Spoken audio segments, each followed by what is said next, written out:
So, Tanya, Yeah. you've been rebounding with the Lymph Love crew for 3 months now.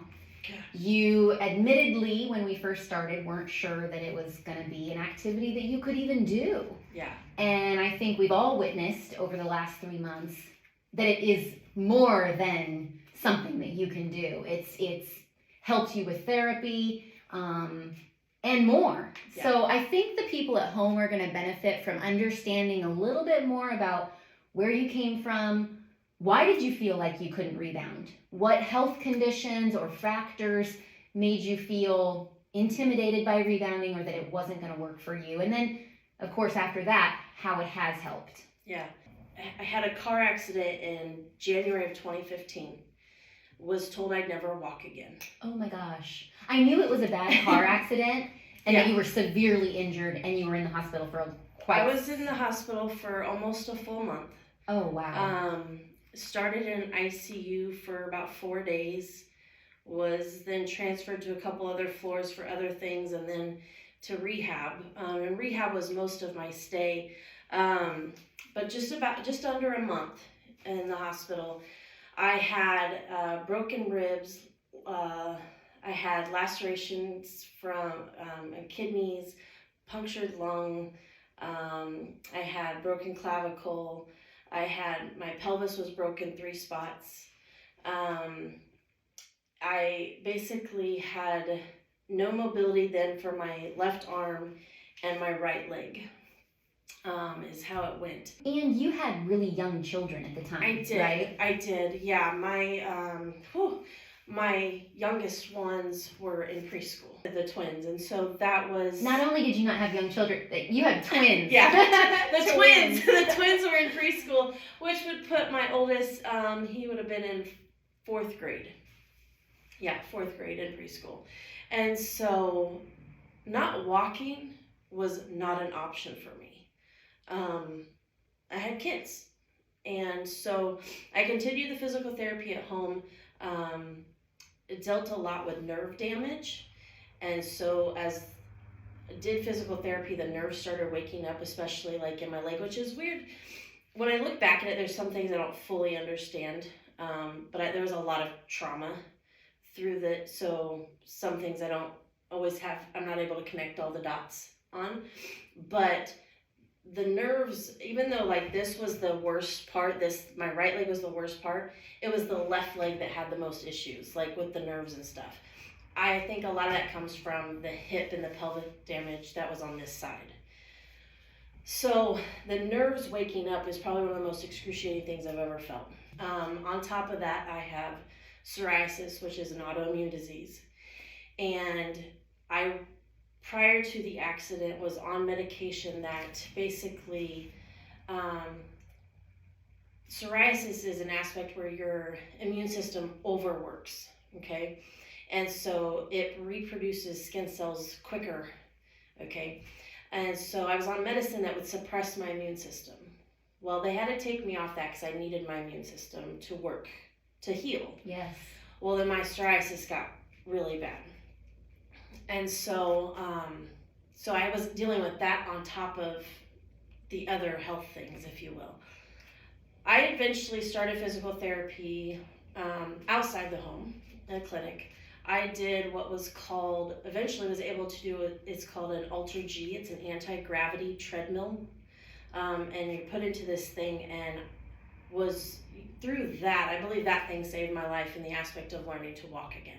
Now, beyond the physical problems sustained from the car accident, I imagine the emotional, mental trauma has also created a barrier. Yes. Like created a barrier to whether it's exercise or fear of being mobile in certain ways. Am I right in assuming that? Absolutely. There's some limitations that I felt. So one of the biggest limitations being that I have still this like mass that is kind of undiagnosed, if you will, on this side of my hip.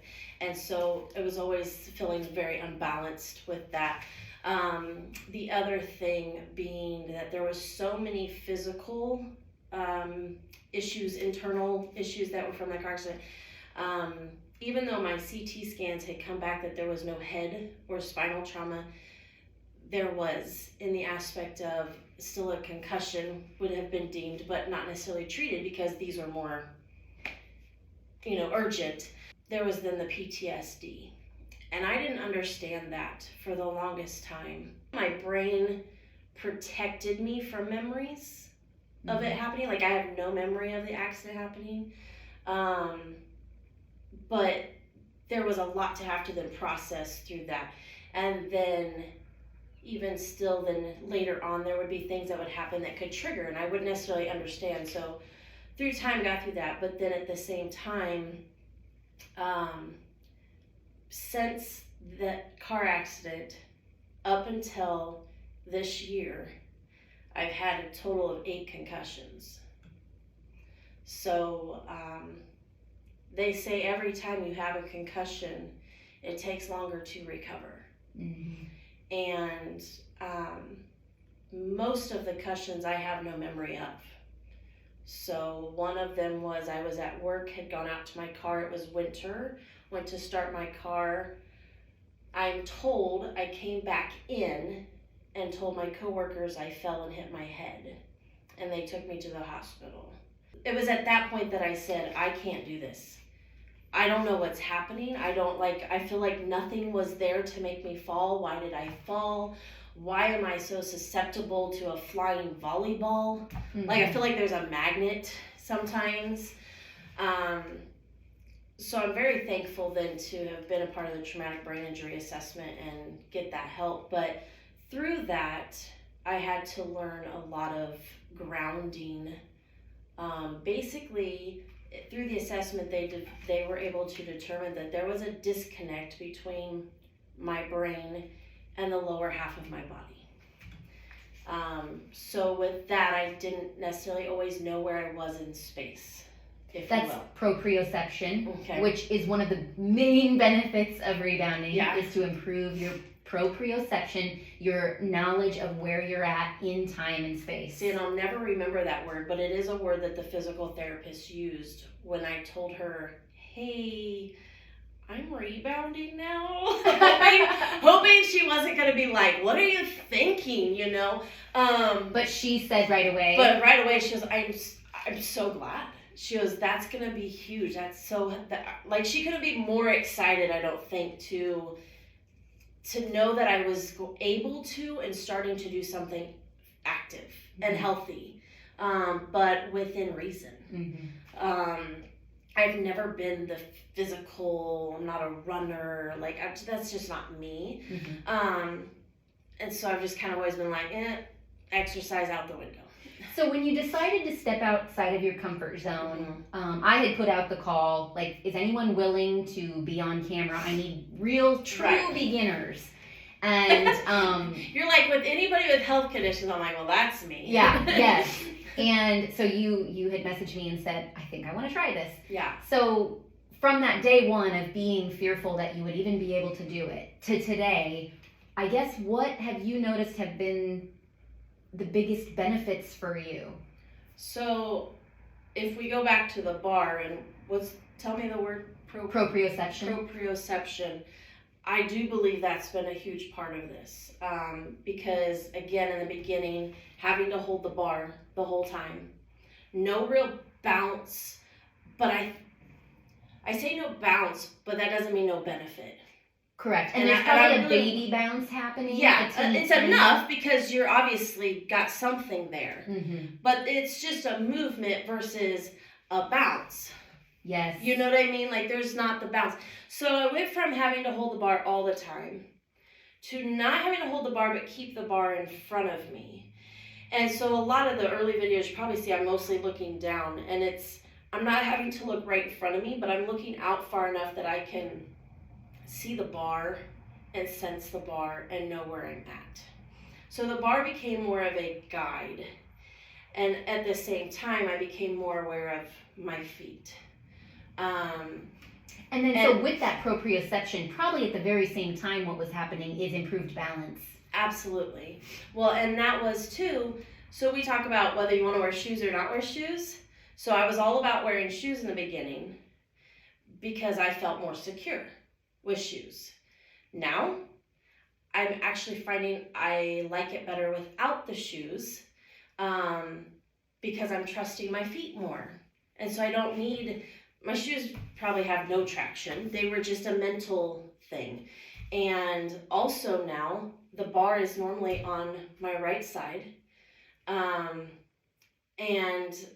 actually, I don't know last week if I held the bar at all or not. Maybe a little. But again, I know it's right there.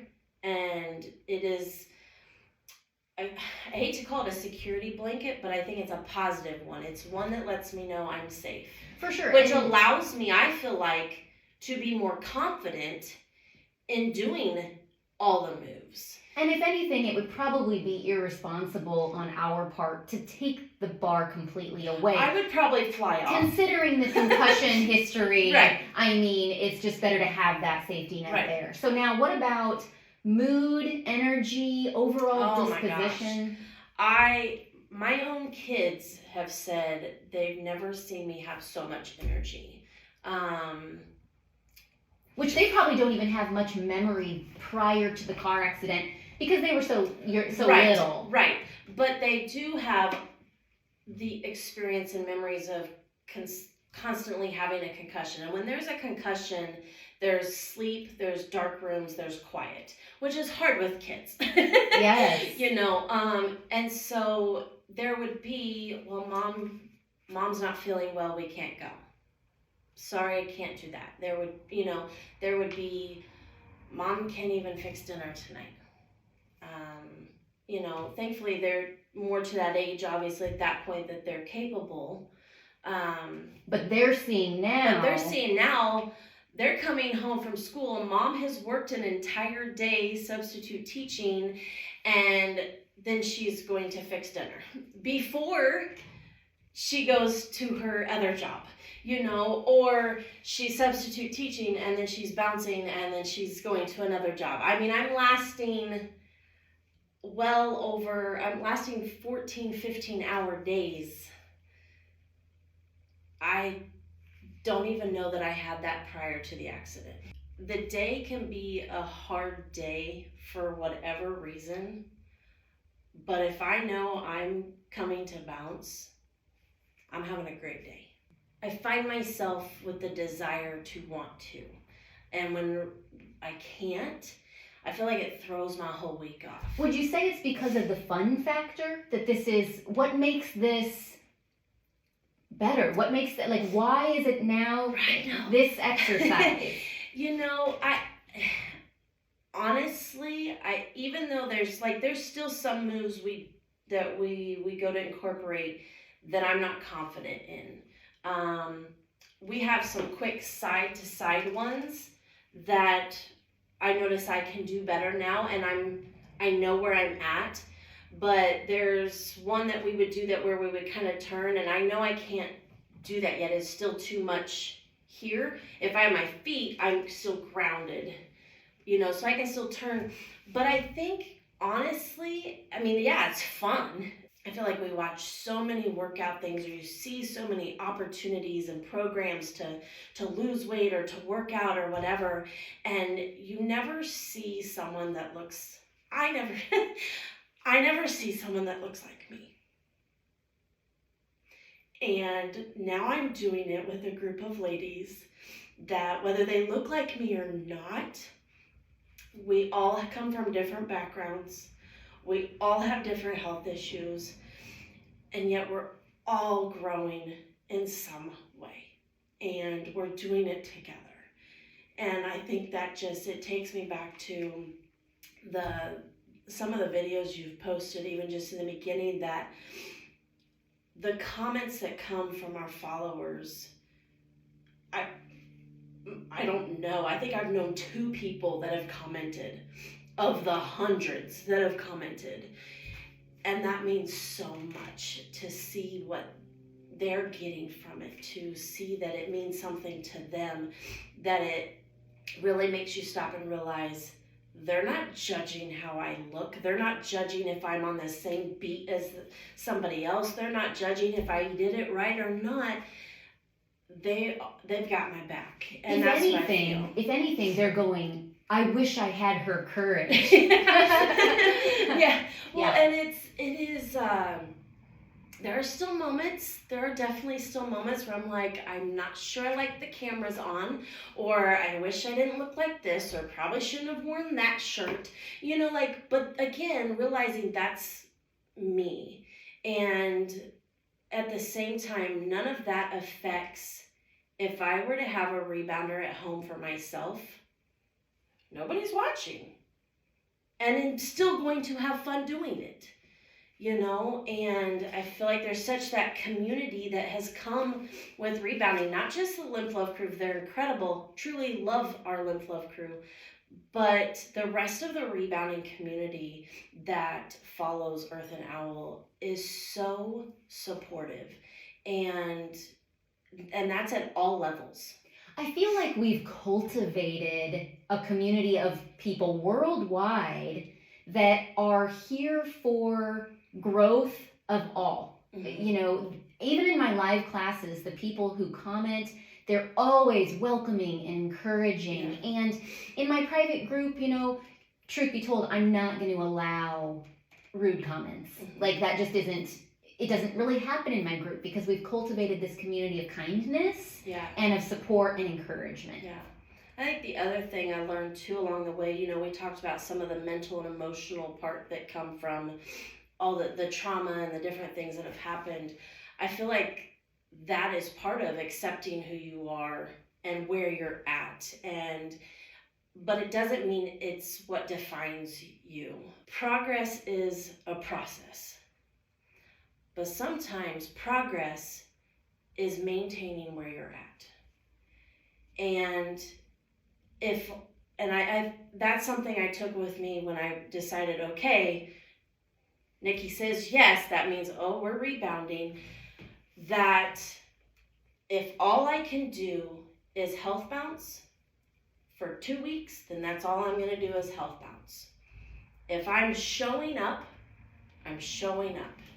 When it got to the point to where it's like, wow, I can actually do this move. That's progress. But progress was also, that's the only move I can do. But I could do that move and I could improve on that move until I was confident to do the next one. I think I saw something really interesting the other day that said, you know, that progress sometimes is not necessarily losing weight, but preventing weight gain. Or progress is slowing diabetes, right, or preventing type 2 diabetes. So many people want to see that progress in a number, mm-hmm, but you can't always see the progress in a number. Sometimes it's a feeling. Yeah, I did one of the groups, the programs of weight loss type thing with workouts. And again, I'm not a workout person, but I committed to it and I had a great support group with it. But I was exhausted. I was exhausted doing it. I beat myself up when I couldn't get it right, when I couldn't do it fast enough, when I couldn't do as many as somebody else was. Yes, I lost 30 pounds, which felt great. I lost inches, which felt great, but I didn't feel great.